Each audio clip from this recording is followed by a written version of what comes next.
what Dad called the estate. The sprawling colonial mansion where he and Mom lived. Everyone was required to attend. Me, my brother Tyler, my sister Jessica, plus their spouses and kids. Dad had sent a formal email with the subject line, "Important family business discussion." I arrived early, parking my Tesla in the circular driveway. Through the front windows, I could see Dad pacing in his study, papers spread across his mahogany desk. Mom was arranging chairs in the living room like this was a board meeting. Tyler's Range Rover pulled up, followed by Jessica's Mercedes SUV. Both vehicles were leased, I knew. Both were expensive. Both screamed success they hadn't actually achieved. "Sophie." Mom greeted me at the door with a tight hug. "I'm so glad you could make it. I know you're always so busy with your computer work." Computer work. My software engineering consulting firm that generated $800,000 annually. But to them, I was still just doing something with computers. We gathered in the living room. Tyler sprawled in the leather armchair like he owned it. Jessica perched on the sofa, her husband Brad beside her looking uncomfortable. Their kids had been sent to the playroom upstairs. Dad stood by the fireplace, hands clasped behind his back. He loved this pose, the patriarch delivering important news. "Thank you all for coming," he began. "Your mother and I have been doing some estate planning and we need to discuss family assets." I sipped my water and waited. As you know, our family has been blessed with several properties over the years. This house, Tyler's place on Riverside, Jessica's townhouse downtown, Sophie's little condo, the lake cabin, and a few rental properties. Little condo. My 2,400 square foot penthouse in the most expensive building in the city. But sure little. "Your mother and I are getting older," Dad continued. "We need to start thinking about succession. About making sure these properties serve the family's needs." Tyler leaned forward, interested now. Jessica's eyes gleamed. "We've decided," Dad said, pulling out a folder, "to redistribute the family properties to better match everyone's current situations." Here it comes, I thought. "Tyler, you and Amanda have 4 children. Your current house is too small. You'll be moving into this estate. It has 6 bedrooms, plenty of space for your growing family." Tyler's face lit up. Well, thank you. "Jessica, you and Brad need more space for your business ventures. You'll be taking Sophie's penthouse downtown. It's much better suited for the entertaining you do." My penthouse. My property. The one I'd purchased 4 years ago for $1.2 million. Jessica actually clapped her hands. "Oh my God, Dad. That place is gorgeous. Sophie, you won't mind, right? You're never there anyway with all your traveling." All eyes turned to me. I set down my water glass carefully. "Where will I be living?" I asked calmly. "We've thought about that," Mom jumped in. "You can have the apartment above the garage here. It's cozy and you're always saying you want something low maintenance." The garage apartment. 600 square feet.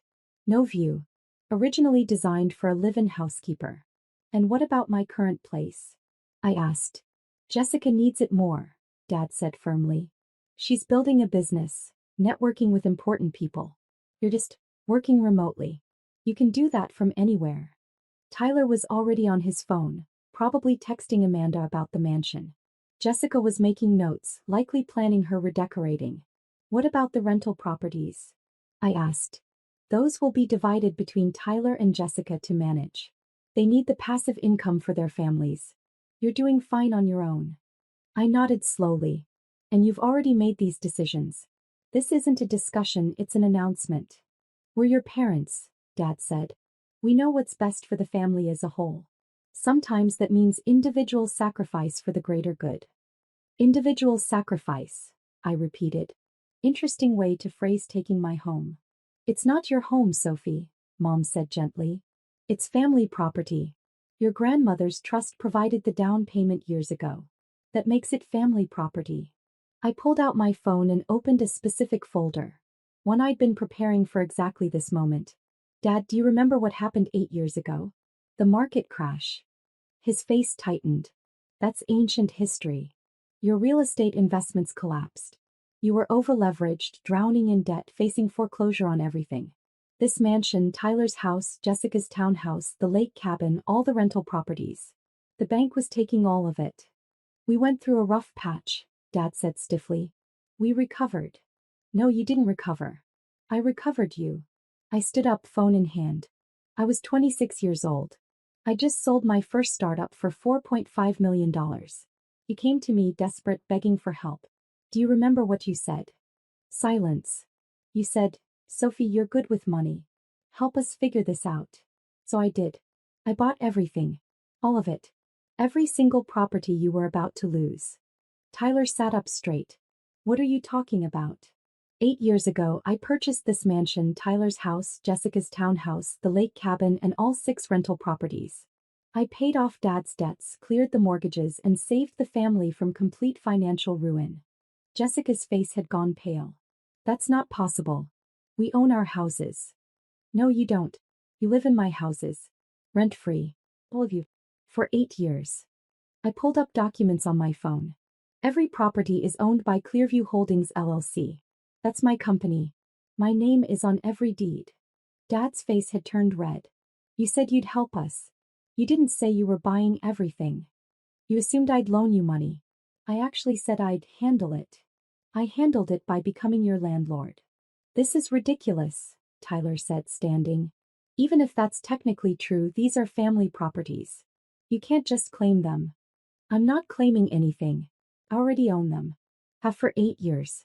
I've paid every property tax bill, every insurance premium, every repair and maintenance cost.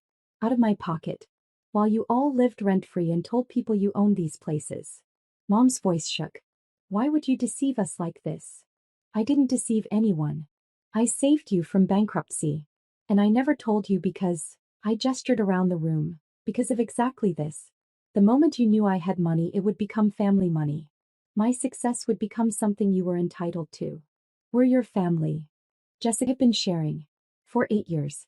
Free housing for everyone. But sharing isn't enough for you. You want to take my penthouse, give me a garage apartment, and act like you're doing me a favor. Dad tried to regain control. Now, Sophie, let's not be hasty. Even if what you're saying is true, we can work this out as a family. We're past that, Dad. I opened another folder on my phone. See, I knew this was coming. Mom mentioned estate planning to Tyler 3 months ago.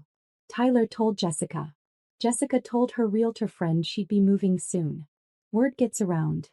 Tyler's face showed I was right. So I prepared.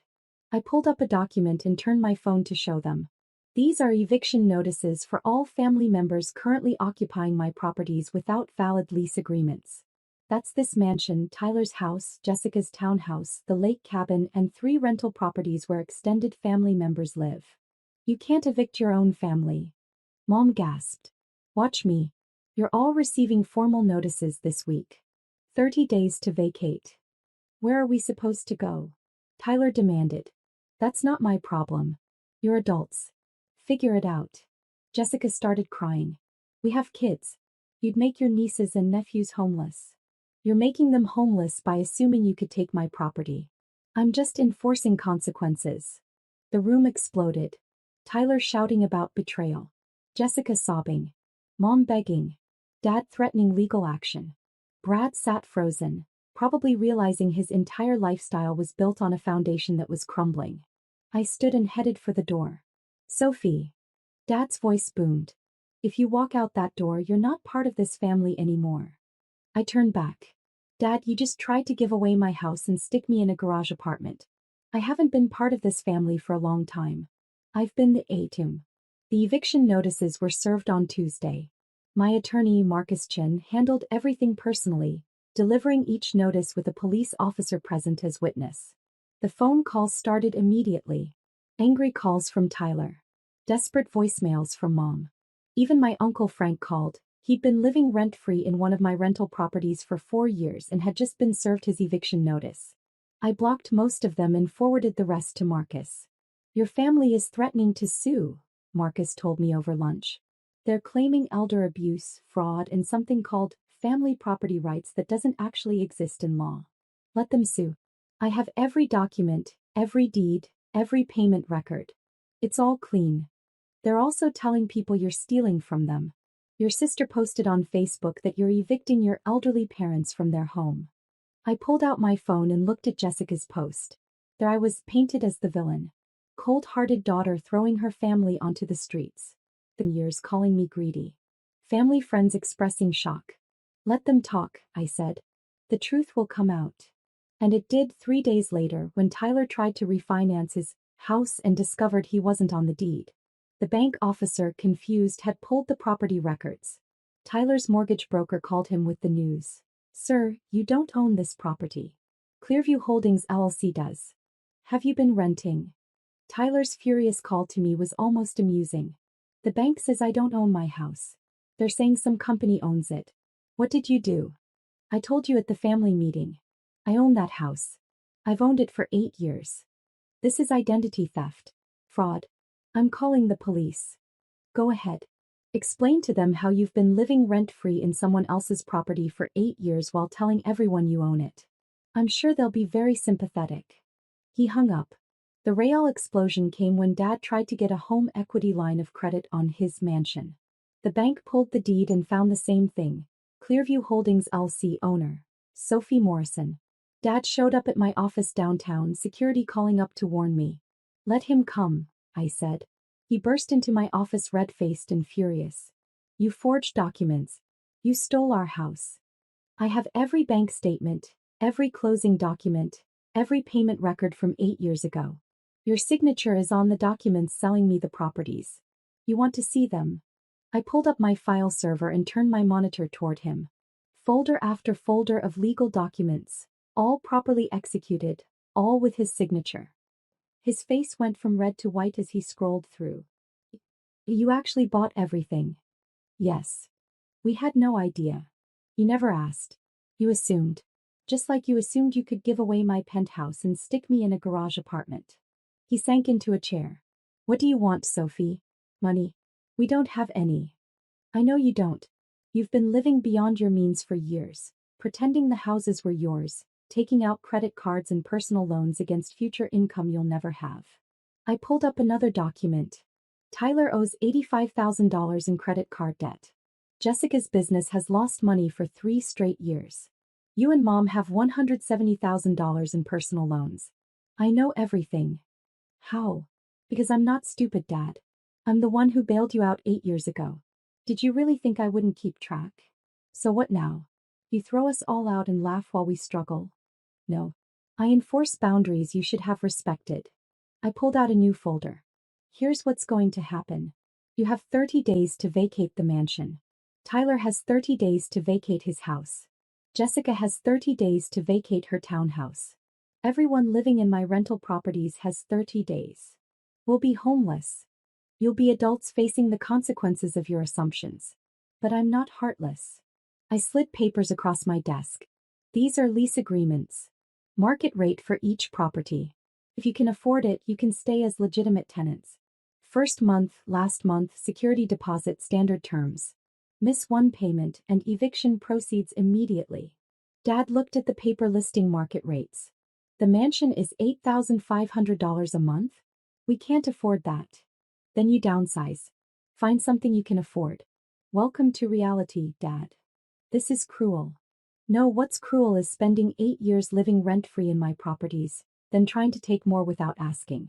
What's cruel is calling my work computer stuff, while I was generating 6 figures annually.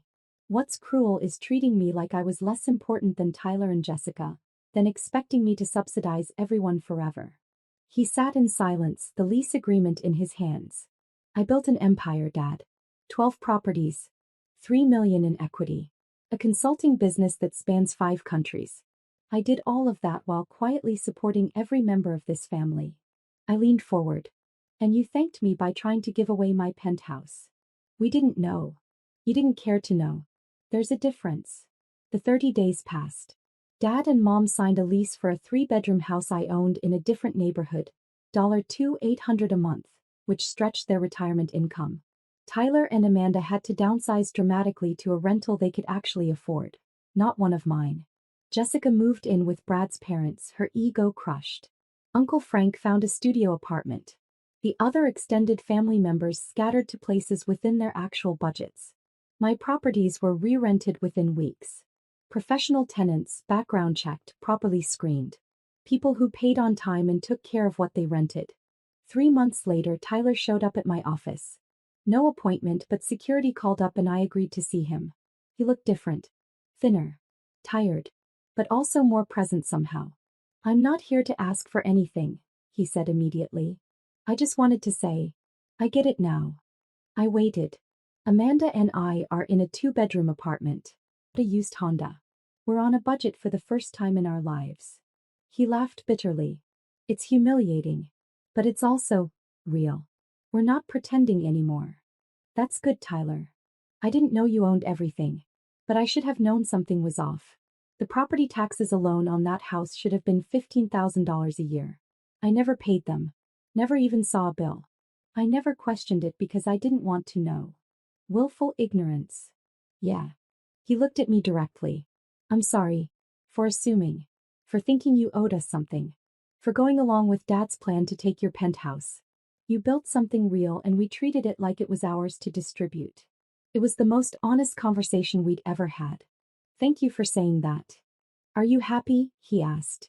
Now that we're all out? I considered the question. I'm not happy you're struggling. But I'm at peace. I enforced boundaries I should have set years ago. I'm done being the family bank. He nodded.